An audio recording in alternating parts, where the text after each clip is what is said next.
had a little bit of this yesterday, but the reason why it's a revolution means change. We completely changed. What did we change in government? From what to what? The Senate, like from Federalist to Democrat, Republican. Right. From the Federalist to Democratic Republican. Not just the presidency, which that's the first time we've changed for president, but not that. In the Senate and in the House. There's 3 times in American history that we would have what are called critical election, that all 3 parts of that would change parties. And they are major years. So 1800's one. 1860 would be another one. Gosh, what was 1860 just before? The Civil War. So that's kind of a major thing in history. Then the other one was 1932. What happened in 1930? What was going on in 1932? Well, that's right after the stock market, so it's in the middle of the Great Depression. So when you have that major shift from Republicans and Democrats all in one election, usually it is something major that happened. But this is where it kind of shows in America we have these and we're not firing shots. And again, all the people sometimes make it sound like, oh, the Republicans are so evil or Democrats are so evil. It's not as dramatic as sometimes people will make it seem here. In reverse, 1796 wins. The Democrats take over the House and Senate. I think I had this map yesterday, but you notice one of the bigger difference will be New York. One of the things that was happening is those immigrants that were moving in, a lot of them moving into New York, made it where it went from being more Democratic Republican. Aaron Burr claims to be the president, and what happens is, but they had the electoral problems before where they had second place with vice president, but then they decided for the electoral college, well, you'll get 2 votes each, and then they all voted, and when it got done, it was officially a tie. And the way our rules are in the Constitution, if nobody has a majority, it goes to the House of Representatives. It makes it to the House of Representatives, and there, Hamilton could have really gone and made things bad for Jefferson, because he could have gone in for all those Federalists that were still in office before the changeover and said, hey, let's put Aaron Burr in office. But Aaron Burr and Alexander Hamilton are actually related somehow or another through marriage. There. And Aaron Burr, as much as he doesn't like Jefferson's ideas, he does respect Jefferson. He doesn't respect Aaron Burr. All right, he truly dislikes Aaron Burr. And again, later on, that's where Aaron Burr would be the one to kill him. But after that time, we fixed the Constitution with the 12th Amendment and make it where from that point on, we have the president and vice president running as a team. The Federalist Party would still be alive for at least another decade, and it would be strong vote in the New England area. Here's something that is kind of like what we had before with the Navigation Act, so that there's going to be certain words that you've got to automatically put together. The first word is, or the first phrase is, Judiciary Act of 1801. The Federalist Party, before they were out of power, before the new Congress came in, decided they were going to make some changes. They were going to lower the number of Supreme Court justices, because they already had more Federalists on there, and your term for a Supreme Court justice is for life. So they were going to have it where they kept the impact on there. And then they increased the number of other judges, and the president is the person that appoints the judges, and then they're approved by the Senate. So they had a whole bunch of people that they were quickly approving as judges for these new judgeships, and it would go through the Senate, and then they were sending things to it, and these were called midnight appointments. Because they said, all right, we're not controlling the White House, we're not controlling the House and the Senate, we're going to at least control the courts. What ended up happening is, with one of these appointments, to Stephen Marbury, there were some things that technically weren't right. So should he be a judge? And the Democratic Republicans are saying, no, you messed up here. Legally, you did this. And those of you that know things with lawyers, all right, they will go and they're pointing out the details. You did not follow this rule. So they were saying he should not be a judge. So this case goes in front of the Supreme Court. And of all times, this case is the number one case. When I say of all cases in the Supreme Court, this is number one. No, we haven't. Later on this year, we'll kind of have a top 12 Supreme Court cases there. This is definitely a number one. There. This actually gave the power then to the Supreme Court. John Marshall is the Chief Justice of it. He should not have been on, really today, would not be a part of this case. He would be recusing himself from this case because he actually was the person that screwed up with Stephen Marbury. He was the one who was supposed to be some with the delivering of the appointment. The details of the case aren't important. What is important, though, is this: judicial review. When John Marshall and the Supreme Court made this ruling, they actually ruled in favor of the Democratic Republicans. Because they said, no, Marbury, you can't be the judge. I mean, but that part really doesn't even matter. So yes, the Democratic Republicans win the battle. But are you wanting to win the battle? What do you want to win? The war. Because the long-term effect, the precedent set by it, was judicial review, which says the Supreme Court can deem a law unconstitutional. Which means if the Supreme Court says it's unconstitutional, what happens to that law? Gone. Yeah, it's gone. Basically, they have the ultimate veto. It gave the federal government and the Supreme Court its power. Does Hamilton like this idea of a few elite people having the ultimate veto? Yeah. So for some of you with your project, if you happen to have, when Marbury versus Madison comes on here, here's Hamilton's idea that's going to live on. Even though they are no longer in power for the Federalists, they actually win this war. All right, more politics. Here's where, this is something that seems very minor, but I will tell you, this has a huge impact for things that, for what would happen. Another judge. Now, in 1776, you remember the really fat guy that was always eating from Maryland? That was Samuel Chase. He really wasn't that way. They just make him as a comic in the movie there, because this is actually Samuel Chase. He did wear the wig there. But he was a Federalist. He's on the Supreme Court, and he kept making rulings that the Democratic Republicans didn't like.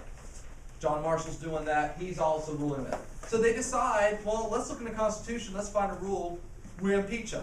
So the House of Representatives, the way that impeachment goes, the House does the charges. It's almost like you're arrested. But then the trial is in the Senate. And what happened is when the trial went into the Senate, they said he actually broke no rules. We don't like what he's ruling, but he hasn't done anything truly wrong. So he stayed on the Supreme Court. The reason why this is so important, I know this is nothing exciting in here. If they would have impeached him, they would have then gone after all the other Federalist judges. And then what would happen in the next election if a new party took over? What would they do? Same thing. Yeah, they would do the same thing to the other party. And would it really mean anything then for our judges if whoever wins the election, they're just going to wipe out all the judges for the other side, say that they were doing something wrong? And so that's why. And this is where the ultimate power of a president is, when they put a justice on the Supreme Court. George W. Bush will never be president again. John Roberts is the Chief Justice of the Supreme Court. He is in his early 50s. Your children will be able to say, when they are high school age, that John Roberts is the Chief Justice of the Supreme Court.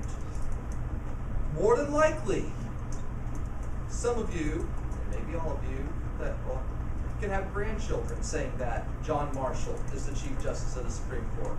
Because it's very possible that you could have grandchildren 40 years from now. I mean, you're not thinking that far ahead. But when you are appointed to that, George W. Bush will not have been president for a long time, yet the person he put on the Supreme Court can be there for decades and decades. And that's what John Marshall was. John Adams was only president for 4 years, but for 3 decades, John Marshall continued Adams, and then that would be Hamilton's ideas.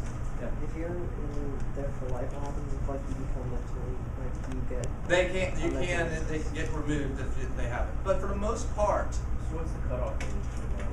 There isn't. You could be like 98 there. Right. And you think, and the thing is, do you physically need a whole lot to be a justice in the Supreme Court? No, you mentally have to be strong. But you have some of the best health care. You're using your brain. The Supreme Court looks at about 100 cases a year. And it's a job, once you have it, you don't have to give up. So basically, you're either retired, you die, or you're impeached.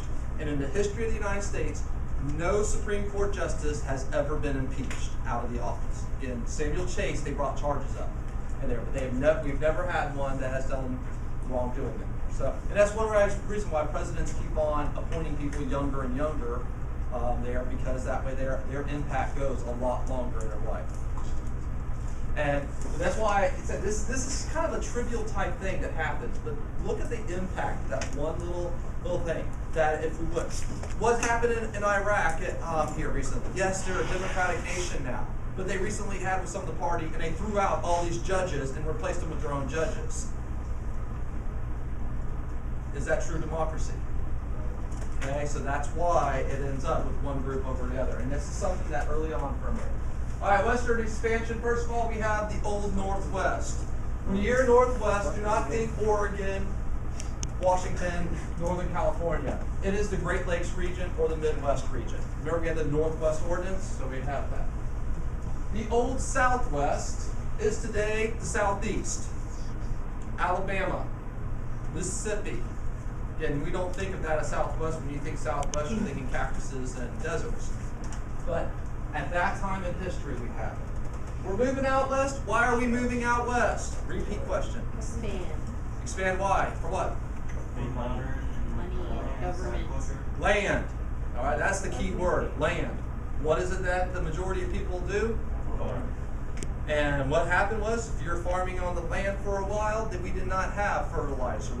We did not have as good a method. So your fields every year are producing a little less. Well, pack up, move out west. It's cheap land. Except for one little problem. Indian. Yeah. Those Indians. pesky Indians still thinking that just because they've lived there for 15,000 years that it belongs to them. When we come and say, no, it doesn't belong to you anymore, you have to move. And then sometimes when we go like forcing them to move off of their land, they didn't listen to us. And what would they do? Fight. Yeah, they would fight. And what happens when they would fight us when we were taking away their land? They would kill us. Well, they would kill some group of us, and then what would we do? We kill all of them. We send our army in. Now, sometimes it took a little while in here, but one of the most famous battles would be the Battle of Tippecanoe.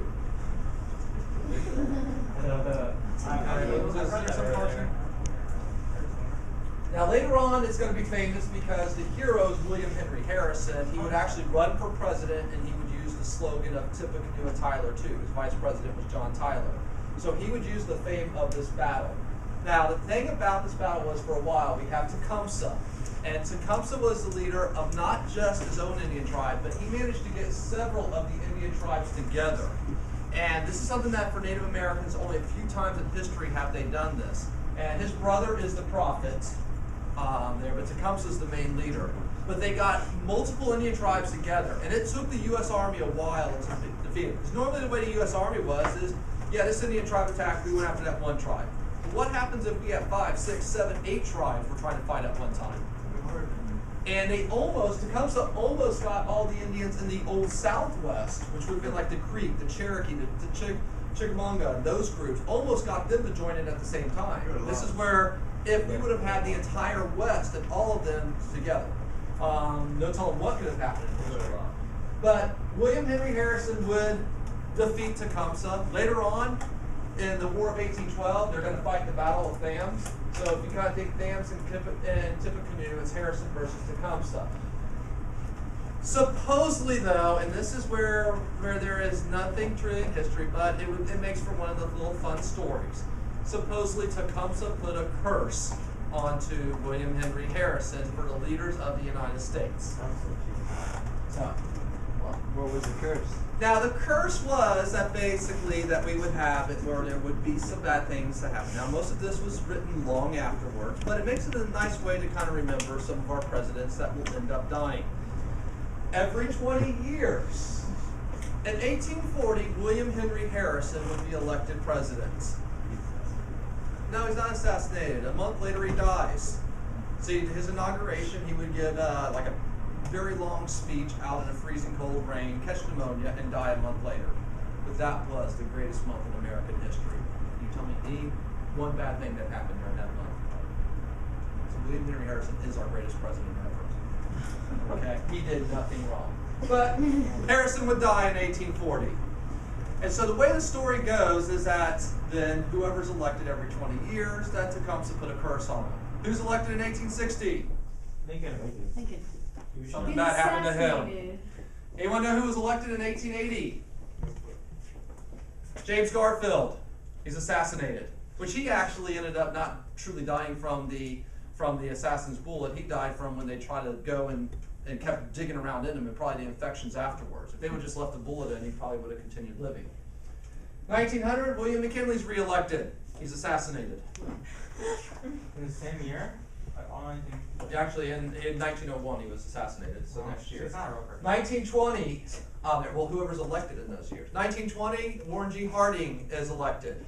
He would die in office, not assassinated. 1940, FDR is reelected. He was elected in 1960.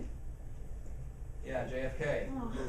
So the curse was going on. Every 20 years, whoever's elected would die. That's pretty crazy. While I was in high school, there was actually death pools out for people because who was elected in 1980? Ronald Reagan. Yeah, Ronald Reagan, the oldest president we ever had elected. So it's like, okay, he's the oldest. This kind of is going to fit into it.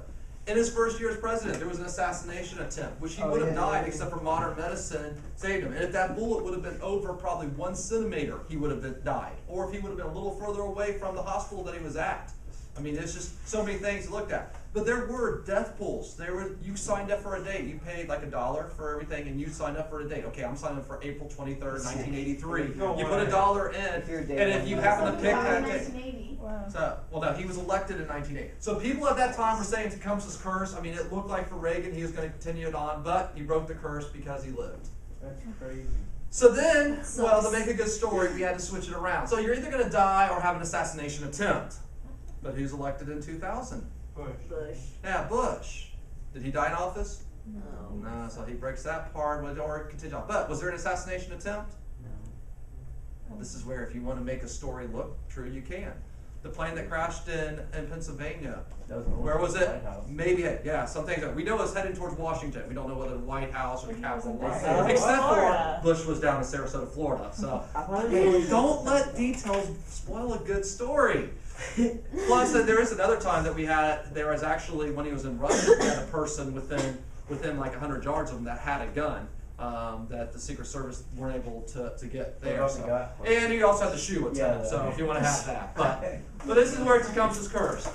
Is there any truth at all to it? No. No. But does it make for something neat to know? It's interesting. Everybody, all of our presidents that died, except for Zachary Taylor, were elected in those years, or re-elected. So Zachary Taylor, if you ever want to know what presidents we had that died, if you know, once you know the elections, because later on you're going to know elections, you're going to be able to tell that Zachary Taylor's the only one that you have to add. All right, now back to the real show. Jefferson's foreign policy. He wants to stay neutral. Why does he want to stay neutral?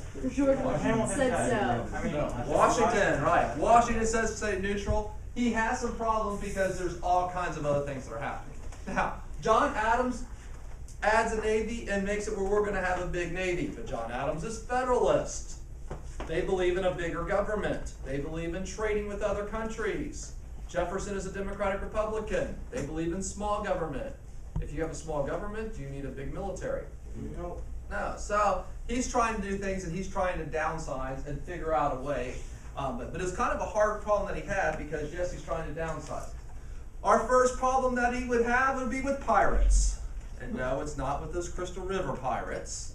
It would be with the Barbary Pirates. The Barbary Pirates are up in the northern Africa area. What they would end up doing is, as our ships were going through the Mediterranean Sea and sailing through their waters, they would stop our ships and say, you've got to pay us what they call tribute. If you remember for the XYZ affair, tribute is basically a bribe. You want to drive through here, you've got to pay us to come through here. Well, Jefferson did not like the idea of that, so he sends over the Navy, but then he also had sent, for his part of the Navy, to save money, he made it where the ships were smaller than what Adams had originally ordered. And instead of having 50 cannons on it, well, let's make smaller ships with 10 cannons. Yeah. And a big problem that we would have in the future is it worked against these pirates, because the pirates don't have a big navy.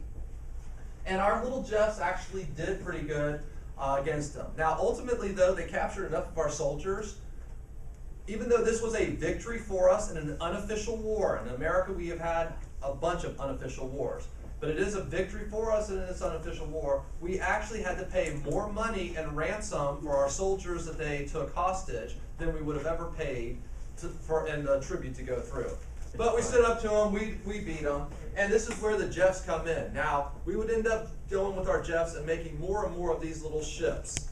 Guess how they would do in our next war, War 1812, against the British Navy? That would suck. Yeah, they didn't work out too good there. So we're good fine against pirates that don't have a big navy, but the British, they had fun with our ships with a lot less cannons and firepower there. Now, for those of you that are Marines, from the halls of Montezuma to the shores of Tripoli, because this was one of the first foreign actions, or the first foreign action that our U.S. Marines would take as they would be fighting against these Barbary Pirates. Notice the name of it, Tripolian War. Tripoli is the city in North Africa where the pirates were based out of. So kind of put those SFIs together. Tripolian War, Barbary Pirates, think of Jeffs as the ships there. But this is something that we were for America. We didn't stay neutral, but did we get involved with the big boys? Britain, France, we stayed out of their war, but hey, we can go, we're not going to let pirates push us around. And it actually helped for American prestige a little bit because, hey, we're going to go in other parts of the world, we're going to flex our muscles. We don't have big muscles, but we're going to flex them a little bit. All right, in North America, even though it's not on land, we would have the Haitian Rebellion. The second place in the Americas to break away from their mother country was Haiti. And it would be both a civil war and a slave rebellion, or an independence movement and a slave rebellion. It is led by Toussaint L'Ouverture. Now, this has the impact on the United States in two ways. Remember, we don't have much really bad slave rebellions, but when news came about the slave rebellion, people in the South said, we need to have tougher laws to make sure we don't have this happen to us. So we made tougher slave codes in the United States. It also meant for Napoleon, the leader of France, there might be some problems that we have with having this overseas empire. He had spent a lot of money fighting this war and then ultimately lost. And it's kind of the same thing like the War for American Independence. They're having to fight halfway across the world, people that want to be free. And this would be one of the factors that we would have later on for what would be one of the most important things for American history, which is, if you remember from 5th grade, the Louisiana Purchase.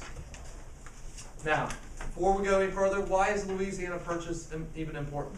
Doubles the size. Yeah, doubles the size of our country. Okay, I mean, we double it. Now, what had happened was, with the wars that were happening in Europe and the Napoleonic Wars, France ended up taking over New Orleans. So what treaty no longer means anything?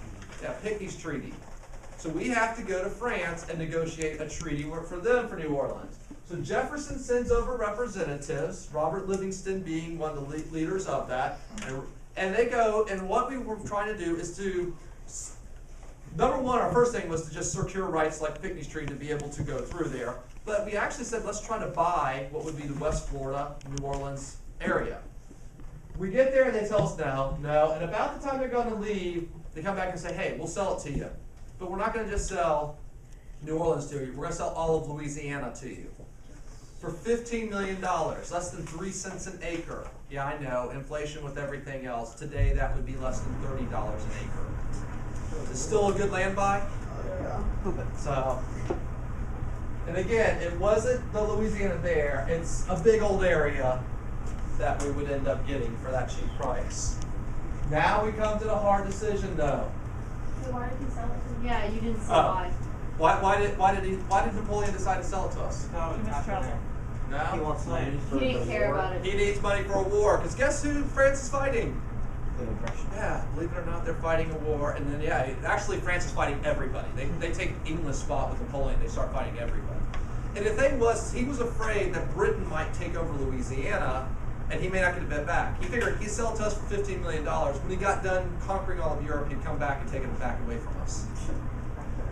But he would lose, and we happen to be in the right place at the right time in history. Now, Jefferson, remember Jefferson wanted us to be farmers? If we have more land, could that mean more farmers? So this really fits into his idea. But there's a problem.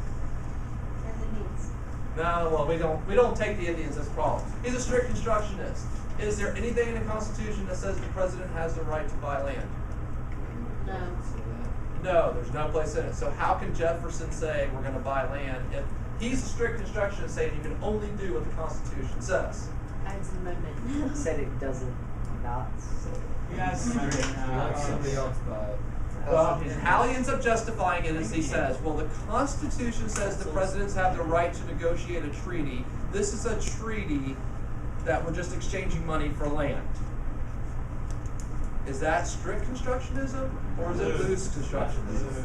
So what do you think Hamilton's doing right about that time? Hey, we welcome to the club. Yeah, so he's doing a Hamilton idea to justify something that he wants. Is he a hypocrite? Yeah. Is it good for our country? Yeah. Is it good for his ideas? That's cool. All right, we'll stop there. Your quiz, I think actually everything for your quiz only goes to this part anyways. Because you want us to be a nation of yeomen, small, independent farmers. Well, if we double the size of our land, it gives more. But he was a strict constructionist, so he could not do that if he followed his own rules. But then he, in a Hamilton style, became a loose constructionist or loose interpretation of it and said, well, the president's allowed to negotiate a treaty, so I'm negotiating a treaty to buy a land, thus I'm buying the land. Was that the only thing he did that was loose construction? No, he actually, this is one thing that's kind of really weird you're going to see. Jefferson was a person that wanted to decrease the size of the U.S. government, and he actually increased it. Did a lot of it. We're going to see another president, Jackson, was the same thing, and Jackson would do it. That was part of their purpose. It happened in modern history. George W. Bush goes to office saying that he was going to decrease government because the Democrats have made government too big. And he makes the biggest bureaucracy that we have created. He expanded the biggest entitlement program. That's why a lot of Republicans. No, it's what happens is you get into it's real easy when you're sitting outside of power and say this is how you should do it, and then you step into the office and you find out You can't just do it that way. yeah, you can't do it that way, or if you do it, you're actually giving rid of your own power. Obama had to do the same thing when it came to foreign affairs. We're going to shut down Guantanamo Bay, but then when he comes into office and he finds out some things, maybe that's not such a good idea. All right, when you look at it, this is where Romney's at an advantage over Obama because he can say other things that I'm going to do this, I'm going to do that, which he may or may not do it. When you're already in office, you have a track record to go by here. So and again, no matter what, a lot of things that Romney says that he would like to do, might not be able to do it. Okay, it's in there. But when you're running for office, it's not that you will say anything. It's just you plan on things, and you're not going to try to have it as the bad side or what you think it is going to be bad that way. All right, so we got all this land. We had to explore it. Most of you know of Lewis and Clark, but most of you don't know of Pike. Zebulon Pike went out. He went in, and probably the only thing you might know of him is Pike's Peak. And so, and out west in Colorado, we would have Pike's Peak. Now, he did explore down into the area that Spain had claimed was part of Mexico. He actually was detained there for a while. It was a diplomatic issue that we would have. But he explored part of Louisiana Purchase and part that would later on become the United States. The one that you probably learned back in elementary school is Lewis and Clark. Meriwether Lewis and William Clark. His name was Meriwether? Yes. And William Clark is a relative of George Rogers Clark, the guy that won the two little battles in the Revolutionary War. But they go out and they take a group of soldiers and explore the land we bought. We had no idea what we had. We actually truly didn't even know where our boundary was for the northern part that we bought it. We knew certain boundaries because of rivers that we had, but other parts we weren't sure. in here, because part of what we thought we bought actually goes up into Canada. We'll have to have a treaty working out with Britain, that area. They go up the Mississippi River, they end up splitting, they get to the Pacific Ocean, they come back. Along the way, they were sending things back to Jefferson. They were mapping areas, they were tracking things. They took with them people, today we would call them scientists, environmentalists, but they took people of different strengths to go. One of the kind of funniest stories is they sent back a baby bear to Jefferson, and we actually had a little baby bear on the presidential mansion for a little while there, which became a bigger bear. I'm not sure what happened with that. So maybe if he was chasing around Jefferson's pet blackbird. He used to have a pet blackbird that there, so maybe he was chasing around there and got rid of the bear. But this is where we kind of found out what did we buy, because we had no idea. It was just such a good buy. Again, less than 3 cents an acre that it cost. Sacagawea. Really an unfortunate life for this woman, which pays out good for the United States. Because what happens is when she is younger, her tribe is in a war with another tribe, and she is taken from the tribe and truly becomes like a slave to the tribe that captured her tribe. And that tribe would end up selling her to a French trapper that made her his wife, but was a slave in that aspect. And then he was traveling all over throughout the West. Well, her misfortune actually helped us out, because the French trapper gets with Meriwether Lewis and William Clark and say, here, you can take my wife for a while. And she can help guide you around. So she guided around. Well, she knew her native language. She knew other Indian languages, one that she had been captured from, and then different versions of it. So she knew multiple languages along the way. So she could translate for them. She also knew French, which many of the soldiers there knew French. She didn't know English. She learned a lot of English as time went along, but she was able to translate to someone what one Indian said. She could go and say it in French, and the French would get to English and go back and forth that way. But was able to guide through and negotiate with different Indian tribes. Again, her unfortunate life paid out for us. Isn't she pregnant when the... Yeah, I think she was pregnant and had her other baby because, that she was hauling around during that time, which was the way that Native Americans did. I mean, it was just part of life. And later on in life, you know that in the museum, her and Teddy Roosevelt, would have their time together.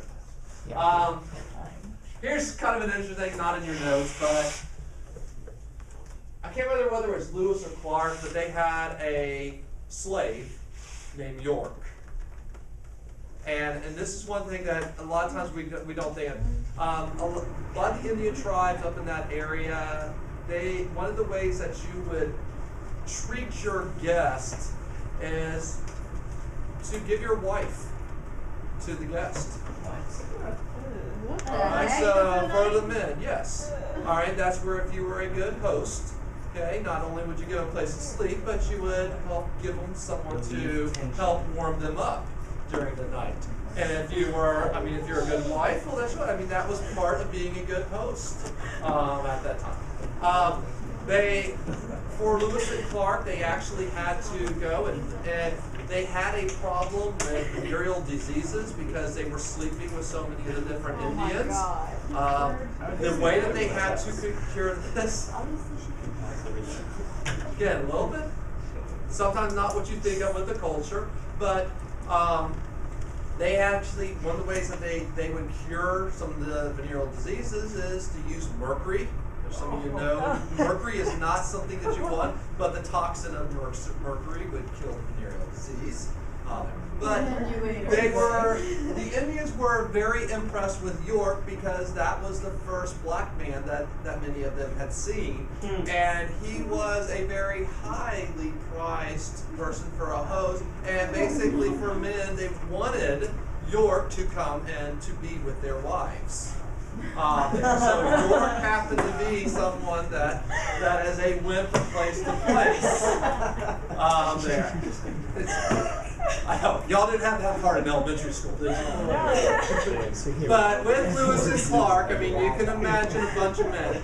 Not all the Indians were so friendly, but a lot of them, that's where you treated guests. But York happened to be the star of the trip because he was different. They had seen white men, they just had not seen black men. So,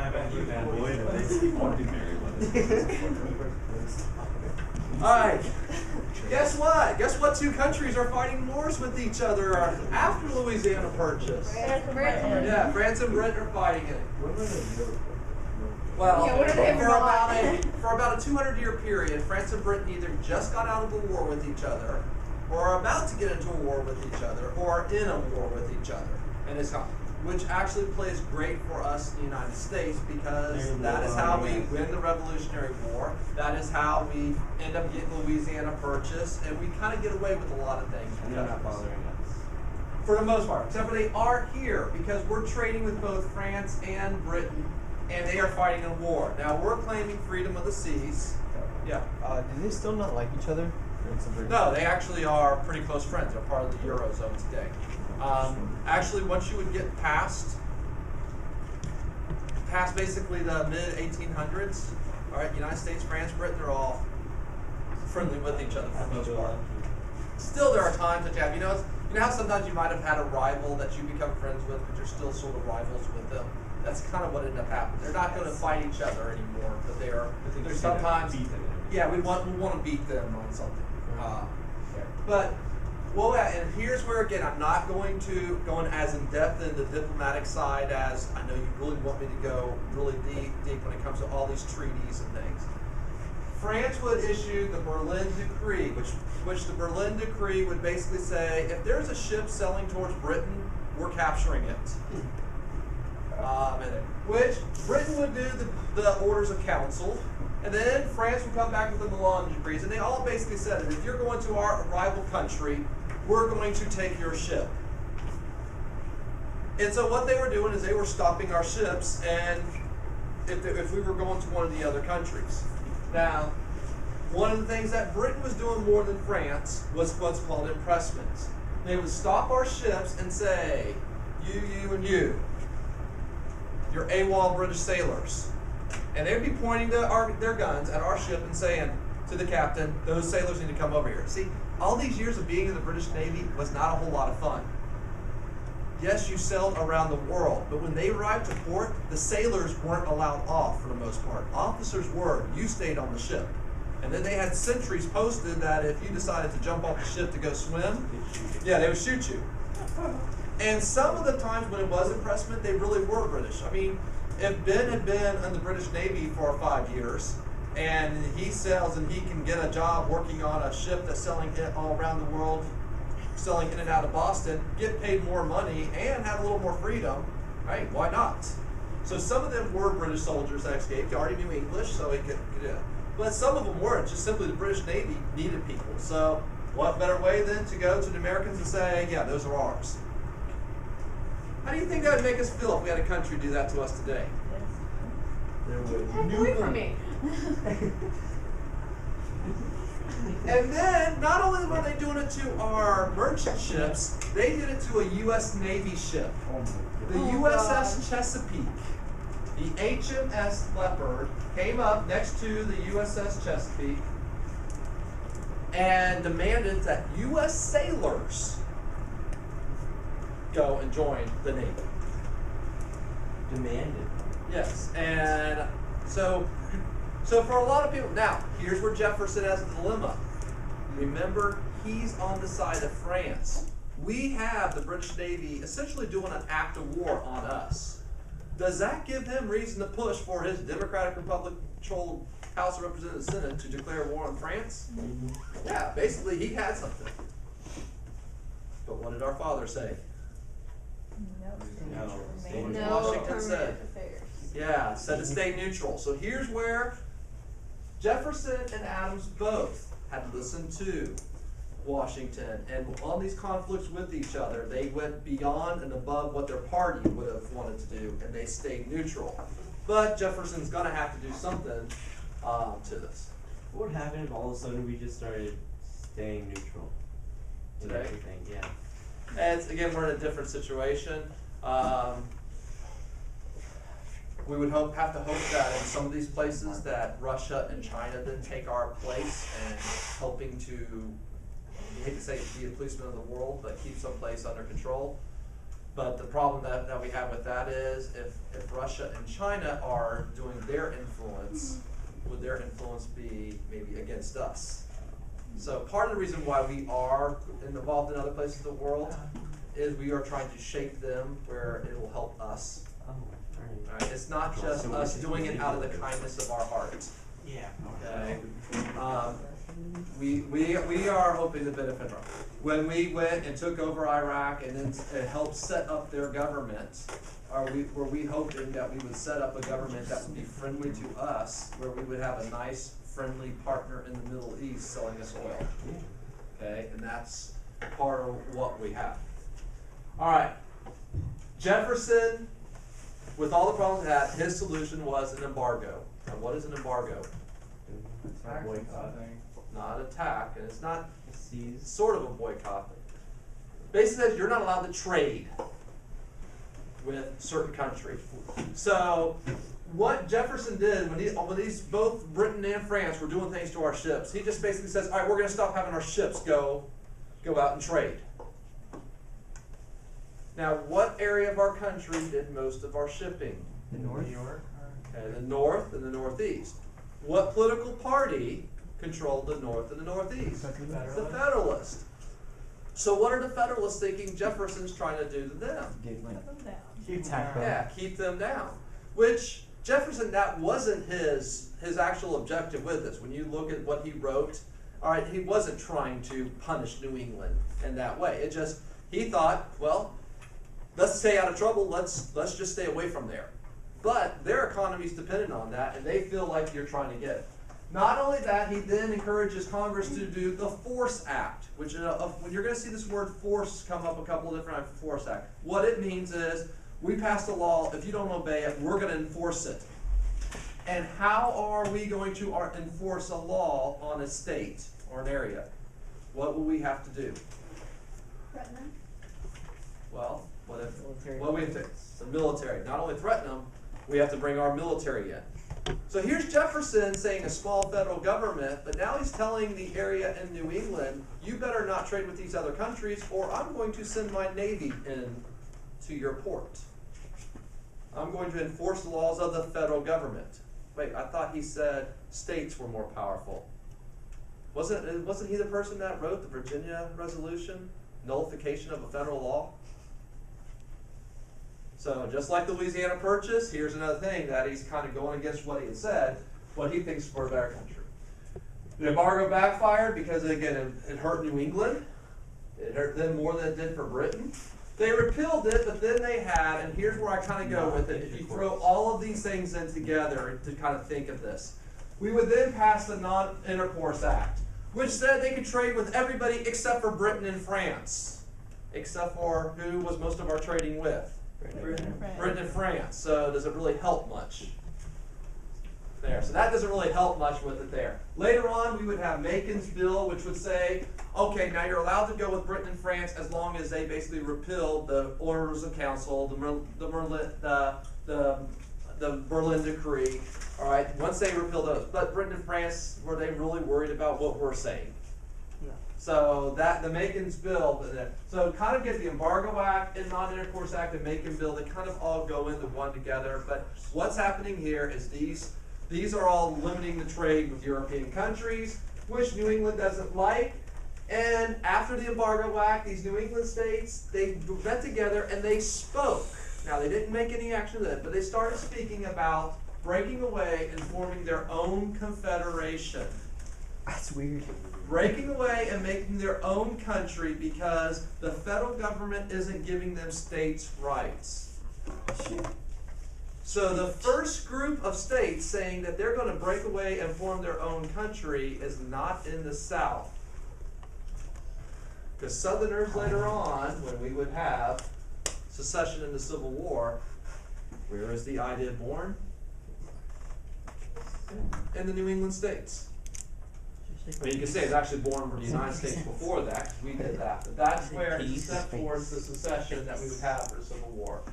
All right, one last thing kind of thrown in here at the end.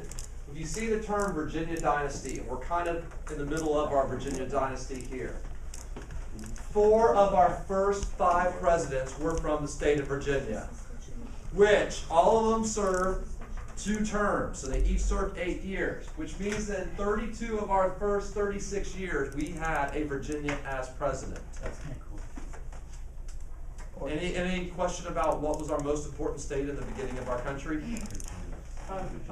And John Adams is the only person breaking this up, and you all saw with things for John Adams, was he a very influential president? No.